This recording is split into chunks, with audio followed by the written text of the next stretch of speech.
Okay, in this video I'm going to show you how I do the coin swap. It's a little bit different than the other video.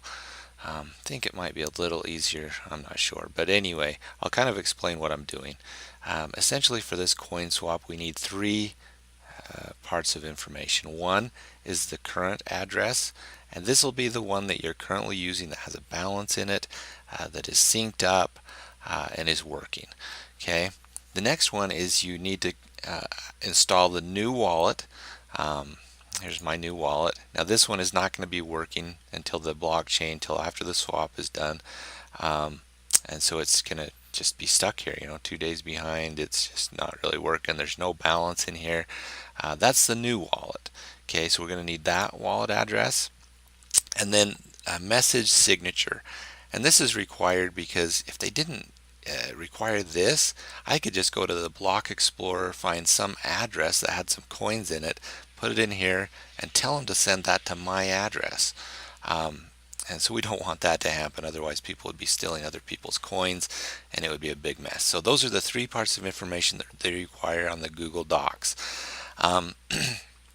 So to get this information, I actually set it up to where I have a notepad going, and I'm going to put all this information in the notepad and then put it in the form. You probably don't need to do this if you just have one address, but I had a couple of master nodes and then another address that had some coins in it, and it got a little confusing when I was doing it. So the first thing to do is go to receiving addresses, and you may have more, you may have less than this. But just copy that address, put it in here, and then I'm going to do a few blank lines. I'm going to do the next one, a few blank lines, and then I'm going to do the last one. Okay, and we're done with that. Now before we go on, I just want to verify that these three addresses actually contain all the coins in my wallet. Now this is just a demo, or not a demo wallet, but just a new wallet I set up with a small amount of coins for this video. But we want to make sure that we have all those coins contained in these three addresses. So to do that, we go to the Block Explorer. Now this first address, I actually don't have any coins in it, so you'll copy it and paste it here, and it's going to not find anything because there's no coins in that address. Yep, so no found. So it didn't find any transactions in that one. Okay, so then go to the second one. Now we're gonna include this in the coin swap form, just because in case between now and when they actually do the swap, I have somebody send me some coins or something shows up in that address. I'm going to put it in there just in case, but it doesn't contain anything right now. So this one we're going to copy. We're going to put it in there and do a search. Okay, so this one we have 10 coins. Now just for my information, I'm going to put 10. Okay, so we're not going to put this in the form, but I just want to know so that I can add it all up. Okay, now let me do this one.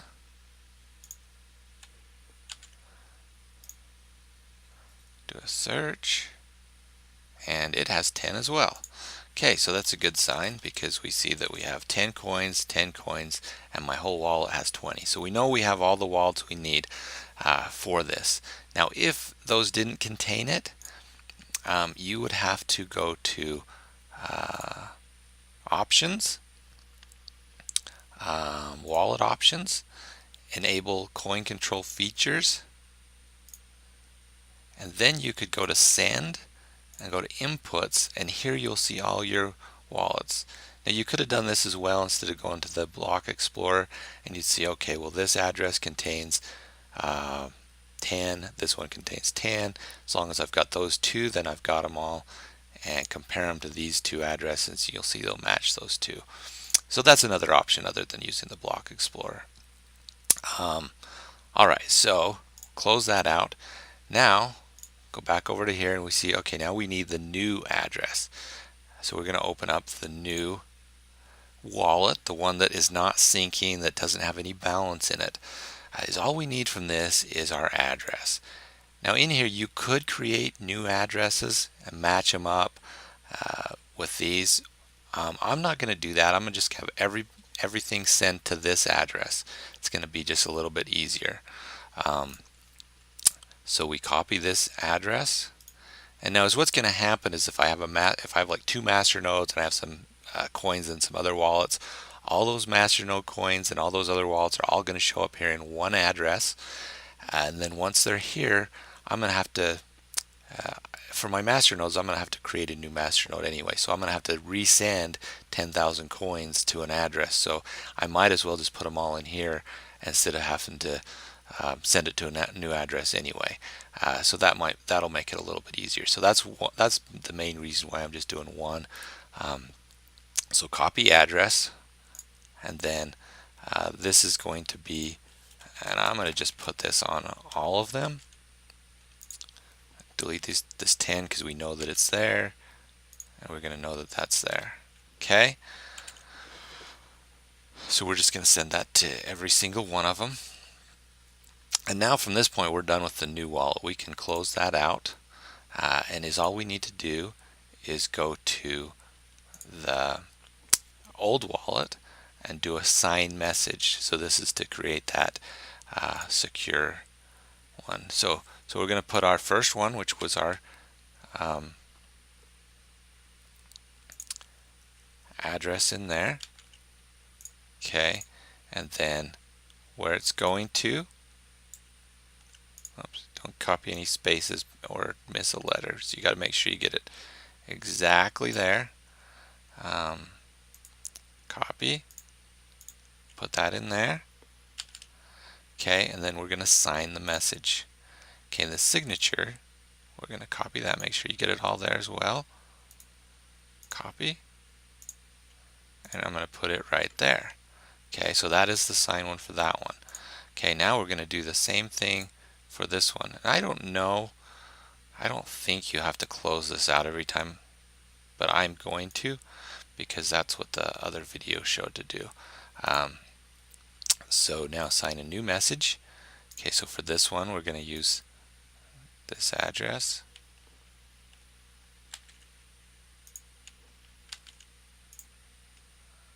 And then this address, the same address as the other one.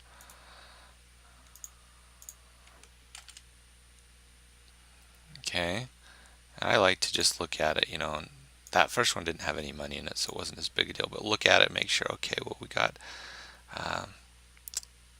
that in there. Got that in there, make sure there's no spaces at the end, no spaces at the beginning. Same here. Same here. Okay, and then sign signature. Copy that, and we'll put it here. Okay, and then basically do it one more time for our last wallet. Last wallet is this one.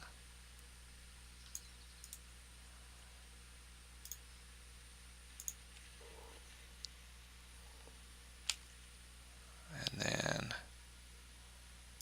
this is the address we're going to, oops, well, this is the address we're going to send it to. It's the same on all of them, so even if I would have accidentally copied that one, it's actually the same thing. But if you were doing different ones, you would want to make sure that was right. Sign address. Okay, copy that.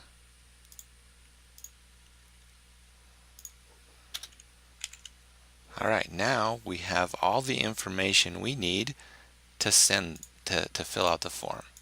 Okay, now I open this up, and it's all you got to do is for this one, copy that. For the new address, copy this. And for the signature, copy that. And again, make sure you don't copy any spaces anywhere, and then submit. Okay, then submit another response, and we'll do the same thing for this one.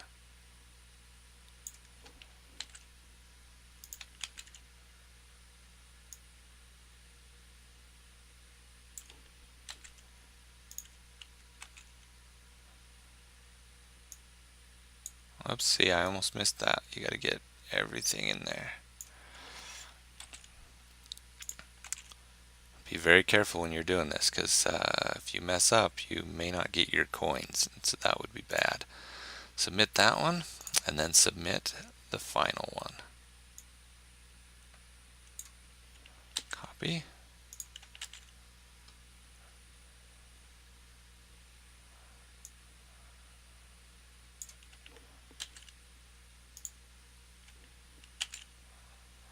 And it might be well worth your time to actually verify this and read it back to yourself. I'm just visually checking to make sure that it's got the last little bit right on each one of these that I copy, just so that I made sure I really copied it and I didn't like put this one twice because I copied it just before and maybe I didn't hit my Control C just right or whatever. But it may well be worth to verify everything in this is correct, because like I say, if anything is wrong, you may not get your coins. And then hit submit, and that is it. Later on, they are going to have a list where you can go and double check this and make sure that this is on the list. And so this is another reason why it's kind of nice to have all this in a document. You can save it, then you can go to their list and just quickly pull this up without having to go back into your wallet and pull all this information up. But anyway, that's all there is to the swap. Now you do have to wait till, as you can see, this is the 9th. So we got to wait till the 12th before they come out with a new document for us to do. And then we just do this, and we should be ready for the swap. Anyway, hope this helps.